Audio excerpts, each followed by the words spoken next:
오늘은 사순절이 시작되었고 이제 사순절 첫째 주일을 맞이하게 됩니다. 이 사순절을 어떻게 보내야 되는지 우리 이혜인 시인의 그 시를 한번 나누려고 합니다.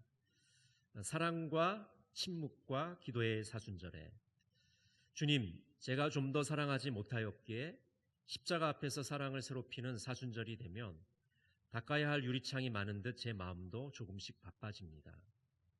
주님, 제가 좀 더 침묵하지 못하였기에 십자가 앞에서 침묵을 배우는 사순절이 되면 많은 말로 저지른 저의 잘못이 산처럼 큰 부끄러움으로 앞을 가립니다. 십자가 앞에서 기도를 익히는 사순절이 되면 잔뜩 숙제가 밀려있는 어린이처럼 제 마음도 조금씩 바빠집니다. 성서와 경건서적을 머리맡에 두고 거룩함에 대한 열망을 새롭히는 계절. 그리하여 주님, 제가 먼 광야로 떠나지 않고서도 매일의 삶 속에서 당신과 하나 되는 즐거운 사순절이 되게 하소서. 여러분, 이번 사순절 어떻게 보내시겠습니까? 십자가의 사랑을 깊이 묵상하시면서 예수님의 십자가 과연 어떤 의미를 가지는지 깊이 묵상해 보시는 시간이 되시길 바랍니다. 침묵하면서 또 회개하면서 자신을 성찰하시는 그런 사순절 되시기를 바랍니다. 오늘 본문을 제대로 이해하려면 우리가 먼저 누가복음 9장 9절을 보아야 합니다. 헤롯이 이르되 요한은 내가 목을 베었거늘 이제 이런 일이 들리니 이 사람이 누군가 하며 그를 보고자 하더라. 9장 9절에 보면 헤롯이 등장합니다. 분봉왕인데요. 정확하게 얘기하자면 헤롯 안디바입니다. 이 헤롯 안디바는 세례 요한을 죽인 사람입니다. 그래서 예수님의 소문이 들리자 예수님이 과연 어떤 사람인가에 대해서 궁금해합니다. 예수라는 사람은 어떤 사람인가? 여러분, 예수님은 어떤 분입니까? 성경은 예수님을 메시아라고 말합니다. 자기 백성을 먹이시는 분이라고 소개를 하고 있습니다. 우리 한국 사람은 먹는데 진심이죠. 그래서 우리나라에서 제일 인기 있는 최고의 방송은 먹방입니다. 먹는 방송이에요. 요리하는 프로그램이 얼마나 많은지 모릅니다. 그 요리한 걸 먹는 프로그램이 얼마나 많은지 몰라요. 또 요리한 걸 파는 프로그램이 얼마나 많습니다. 다 먹는 거에 관련되어 있는 거예요. 먹는 것이 얼마나 우리 사람에게 중요한지를 보여줍니다. 이스라엘 백성들이 광야에서 방황할 때 하나님은 하늘에서 만나를 내려주셔서 이스라엘 백성들을 먹이시죠. 또 열왕기하 4장에 보면 엘리사 선지자가 등장하는데 엘리사 선지자는 보리떡 20개로 100명의 생도를 먹입니다. 또 오늘 주님께서는 빈들에서 오병이어의 기적을 일으키십니다. 여기 빈들이라는 것은 지리적인 의미도 있겠지만 영적인 의미도 담겨 있습니다. 빈들은 공허함, 무기력함, 메마름, 갈증을 의미합니다. 우리가 빈들에 있을 때 주님께서는 우리를 먹이시고 우리를 채워주심을 경험하게 되는 것입니다. 우리 시편 23편 1절과 2절을 같이 한번 볼까요? 여호와는 나의 목자시니 내게 부족함이 없으리로다. 그가 나를 푸른 풀밭에 누이시며 쉴만한 물가로 인도하시는도다. 제가 새한글 성경을 읽어드리겠습니다. 여호와가 나의 목자, 내게 모자람 없네. 푸른 풀밭에 나를 눕히시네. 물가 푹 쉴 곳으로 나를 데려가시네. 주님은 우리 인생의 목자이십니다. 부족함이 없이 모자람 없이 우리를 인도해 주십니다. 푸른 풀밭으로 인도해 주시고 쉴 만한 물가로 우리를 인도해 주십니다. 누가복음 9장 13절은 이렇게 말씀합니다. 예수께서 이르시되 너희가 먹을 것을 주라 하시니 여짜오되 우리가 떡 5개와 물고기 2마리밖에 없으니 이 모든 사람을 위하여 먹을 것을 사지 아니하고서는 할 수 없사옵나이다 하니. 예수님을 따르던 무리들 5천 명이나 되는 사람들, 수많은 사람들이 굶게 생겼습니다. 그래서 제자들이 생각해낸 것은 주변 마을로 가서 거기서 머물면서 먹을 것을 해결하라는 것이죠. 끼니를 해결하라는 겁니다. 근데 오늘 예수님은 제자들에게 뭐라고 말씀하냐면 너희가 먹을 것을 주라라고 말씀합니다. 여러분, 이 예수님의 말씀이 조금은 현실성이 없이 좀 들리지 않으십니까? 지금 제자들이 뻔히 그 문제를 해결하지 못할 것을 아시면서도 예수님은 너희가 먹을 것을 주라고 말씀하십니다. 그럼 예수님께서 지금 제자들에게 지적하고 있는 것은 뭐냐 하면 예수님의 제자들은 자신들이 헌신할 생각이 1도 없어요. 그냥 당신들이 알아서 각자 해결하십시오. 각자 도생하십시오. 이렇게 얘기하는 것이죠. 거기에 대해 예수님이 지적을 하고 계시는 겁니다. 너희에게 지금 먹을 게 있다. 보리떡 5개와 물고기 2마리가 있다는 것을 예수님이 상기시켜 주시는 겁니다. 요한복음 6장 9절에 보면 이런 말씀이 있습니다. 여기 한 아이가 있어 보리떡 5개와 물고기 2마리를 가지고 있나이다. 그러나 그것이 이 많은 사람에게 얼마나 되겠사옵나이까. 누가복음에는 구체적으로 나타나지 않는데 이 물고기 2마리, 보리떡 5개와 물고기 2마리가 누구 것인지가 분명히 요한복음에 나와 있어요. 어린 아이의 것이다. 어린 아이의 도시락입니다. 어린 아이가 자기 거 먹지 않고 제자들에게 내어놓은 겁니다. 이 보리떡 5개와 물고기 2마리가 바로 기적의 재료가 됩니다. 하나님은 다른 방법으로도 얼마든지 5천 명 먹일 수 있으실 겁니다. 구약 시대처럼 하늘에서 만나가 내려서 그들을 먹일 수도 있겠죠. 근데 주님께서는 오늘 헌신을 우리들에게 요구하고 계시는 겁니다. 우리의 도시락을 요청하고 계시는 겁니다. 우리가 하나님의 대안이고 하나님의 대책이기 때문입니다. 우리는 답답할 때 하나님께 그렇게 질문하잖아요. 하나님, 대책이 도대체 뭡니까? 하나님, 대안이 있으십니까? 우리가 그렇게 질문하는데 하나님은 그럴 때마다 우리에게 이렇게 말씀하십니다. 내가 나의 대책이야. 나의 방법이야. 나의 대안이야. 이렇게 말씀하십니다. 하나님은 우리 한 사람 한 사람을 통해서 일하십니다. 우리의 작은 것을 사용해서 하나님의 나라를 확장시키십니다. 1930년대에 한 젊은 여행가가 프랑스의 알프스 산맥을 탐사하고 있었습니다.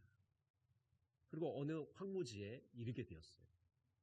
이곳은 너무나도 황량하고 험난하고 으시시한 그런 곳이었습니다. 2차 세계대전 당시에 전쟁이 일어난 곳이었어요. 그냥 빨리 지나치고 싶은 그런 황무지였습니다. 근데 가만히 보니까 그 황무지의 한복판에 한 허리가 구부정한 노인이 서 있는 겁니다. 한쪽 어깨에는 도토리가 든 자루를 메고 있고 한쪽 손에는 쇠막대를 들고 있었습니다. 그래서 이 여행가가 그 노인이 무엇을 하는가 자세히 보았습니다. 그때 이 노인이 사막도로 땅을 파고 거기에 도토리를 심고 있었습니다. 너무나도 이상해서 그 노인에게 물었습니다. 지금 무엇을 하고 계십니까? 제가 도토리를 지금 10,000개를 심고 있습니다. 아마 그 중에 10개 정도 자라겠죠. 라고 이야기하고 있었어요. 이 노인은 전쟁을 통해서 아내를 잃고 자식을 잃어버렸습니다. 그래서 이 남은 여생을 좀 의미 있는 일을 좀 하고 싶어서 지금 도토리를 심고 있었습니다. 그로부터 25년이 지났습니다. 이 여행가도 이제 젊은이가 아니라 중년의 남자가 되었어요. 그래서 자신이 예전에 방문했던 그 황무지가 가고 싶었어요. 그래서 그 황무지를 찾아갑니다. 근데 황무지에 간 이 사람은 깜짝 놀라고 말았습니다. 왜냐하면 25년 전에 그렇게 황량한 그 황무지가 이제는 아름다운 숲으로 변해 있었기 때문입니다. 새들이 날아다니고 동물들이 뛰어다니고 야생애가 활짝 펴 있는 그런 아름다운 숲이 되어 있었어요. 그 아름다운 숲을 바라보면서 이 여행가는 그 노인을 떠올리게 되었습니다. 이 황량한 황무지가 한 사람의 헌신과 보살핌으로 이렇게 아름다운 숲이 되었다는 것을 그는 깨닫게 되었습니다. 여러분, 한 사람의 헌신이 우리가 보기에는 작은 것처럼 보이지만 그 헌신을 통해서 놀라운 역사가 나타나게 됩니다. 열왕기상 17장에 보면 사르밧 과부의 이야기가 나옵니다. 엘리야 시대에 수년 동안 비가 내리지 않았습니다. 시냇물이 마르고 음식을 더 이상 구할 수가 없었습니다. 엘리야는 사르밧으로 갑니다. 그리고 거기 있는 과부에게 떡 한 조각을 요청합니다. 근데 그 과부는 이렇게 얘기하는 겁니다.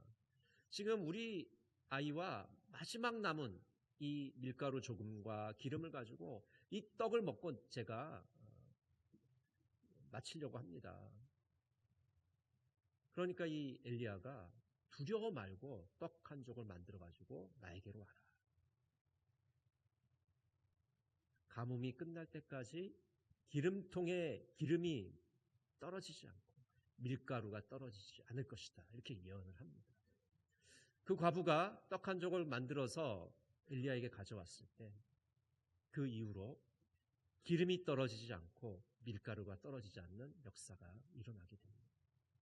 여러분, 이 과부는 작은 것을 드렸습니다. 떡 한 조각을 만들어 드렸습니다. 그러나 하나님 그것을 크게 사용하셔서 기적의 역사가 일어나게 됩니다. 우리가 기적의 재료를 주님께 드리면 주님은 기적을 빚습니다. 우리의 작은 것을 사용하셔서 큰 것을 만드십니다. 미국 필라델피아 근처에 조그만 마을에 큰 예배당이 하나 있습니다. 많은 사람들이 이 마을에 도착해서 이런 작은 마을에 어떻게 큰 예배당이 있지라고 놀랍니다. 그런데 여기에는 하나의 사연이 있습니다. 오래전에 이 마을에는 수잔이라는 병약한 소녀가 있었습니다. 이 소녀에게는 소원이 하나 있었는데 마을 가까운 곳에 교회가 있었으면 좋겠다라는 그런 소원이 있었어요. 근데 이 소원이 이루어지기 전에 이 소녀는 그만 병들어 죽고 맙니다. 그 소녀의 침대 밑에 편지 한 장과 $5가 놓여 있었습니다. 그 편지는 이렇게 되어 있습니다. 하나님, 우리 마을에 예배당 하나 지어주세요. 이 일을 위해서 제가 가진 전 재산 $5를 바칩니다. 그럼 어떻게 되었을까요? 이 소녀의 사연이 신문에 보도되고 미국 전역에 보도가 됩니다.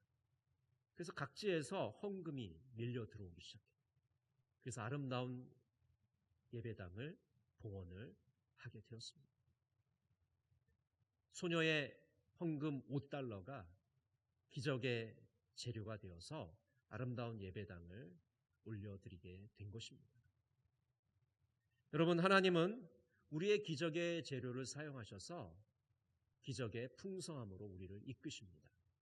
오늘 누가복음 9장 17절에 보면 이렇게 말씀합니다. 먹고 다 배불렀더라. 그 남은 조각을 12바구니에 거두니라. 먹고 다 배불렀더라. 여러분, 어떻게 이런 기적이 일어납니까? 5,000명의 사람들, 수많은 사람들이 다 배불리 먹었어요.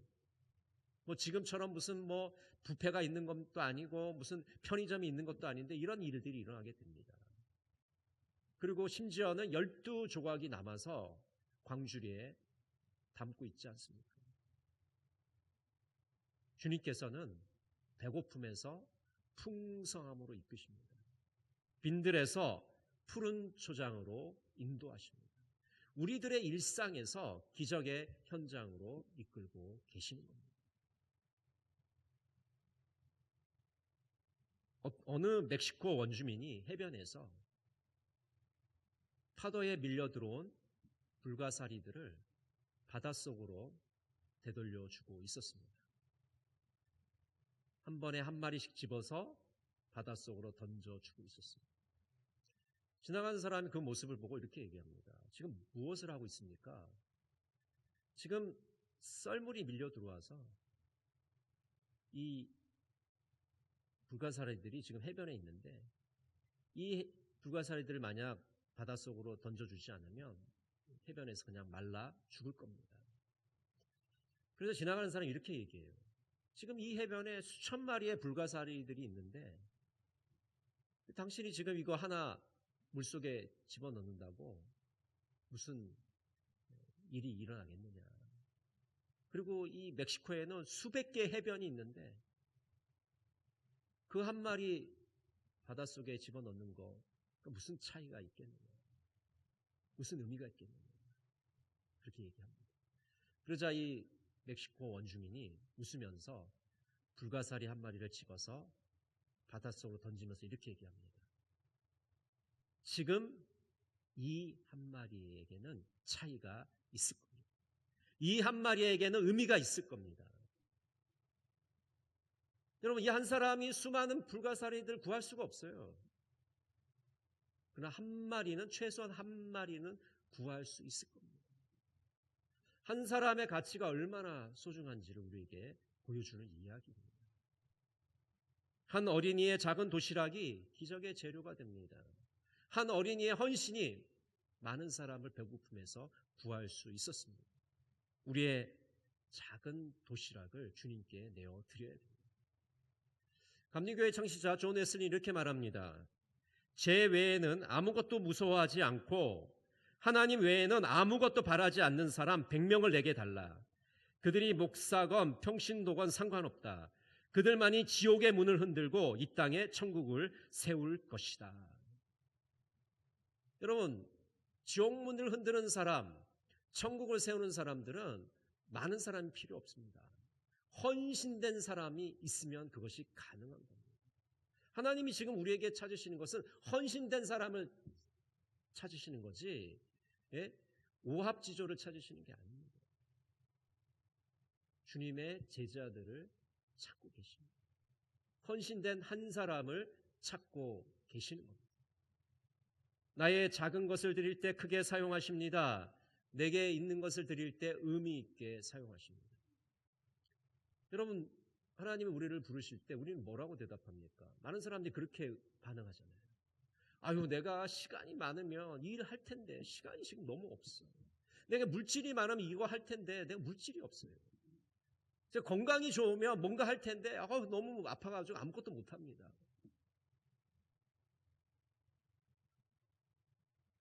몇십 년 전에 제가 어느 교회에서 사역을 하고 있을 때인데 강단에 올라가서 설교를 그때 그 교회는 이 강단에 올라올 때 이 슬리퍼를 신고 올라오는 그런 구조였습니다. 그래서 여기 올라오려면 여기서 요 밑에서 슬리퍼를 신고 바꿔 신고 올라와야 됩니다. 기도를 하거나 뭐 설교를 하고 이제 내려가려고 그러면 이 분명히 신발이 이렇게 돼 있어야 되잖아요, 방향이. 근데 항상 돌려져 있는 거예요. 나가 신기 편하게 돼 있습니다. 그래서 이상하다. 내가 올라올 때 뒤로 올라왔나? 아닌데. 내가 앞으로 올라왔는데. 하여튼 뭐 그러면서 이제 시간이 흘렀어요. 근데 나중에 알게 된 거는 어느 은퇴한 권사님이 이렇게 예배위원들이 올라가면 항상 신발을 신기 쉽게 이렇게 돌려놓는 거예요. 항상 그런 겁니다. 그래서 나중에 제가 알고서는 권사님 힘드신데 그거 그렇게 할 필요 없습니다. 그냥 올라간 사람들이 자신들이 신고 내려오면 됩니다. 본인들이 돌려놓으면 되죠. 저희들이 앞으로 돌려놓을 테니까 뭐 그렇게 수고하지 마세요.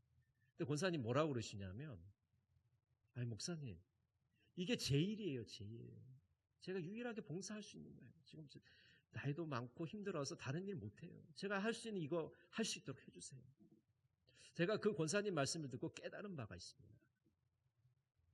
여러분, 우리들은 죽는 그 순간까지 하나님께 봉사하는 사람들이에요. 그것이 뭐 크던 작던 어떤 방식으로든 우리가 하나님께 봉사해야 됩니다. 근데 내가 할 수 있는 일을 찾으신 거예요, 그 권사님. 그 일을 해야 됩니다. 제가 그거 막을 필요가 없는 것이죠. 여러분, 하나님 우리에게 찾는 것이 많은 물질 찾으십니까? 많이 시간을 드리기를 원하시는 겁니까? 내가 건강하지 못한데 나에게 무슨 큰 일을 원하고 계신 겁니까? 아니에요. 내게 있는 거 작은 거 하세요. 작은 거. 한 어린이가 작은 것을 드렸을 때 수많은 사람들이 배부르게 되잖아요. 내게 있는 작은 것을 드렸을 때 그것이 기적의 재료가 되어서 하나님의 역사가 나타난 줄로 믿습니다. 여러분, 이번 한 주간 내게 있는 것으로 하나님께 헌신하셔서 하나님의 기적을 체험하시는 여러분 모두가 되시기를 간절히 바랍니다. 기도하겠습니다. 사랑의 하나님, 사순절 첫째 주일에 자기 백성을 먹이시는 주님을 만나기를 원합니다. 어린이의 작은 헌신으로 수많은 이들이 배부르게 되었듯이 우리의 작은 것을 들여 하나님의 기적을 체험하게 하여 주시옵소서. 예수님의 이름으로 기도드립니다. 아멘.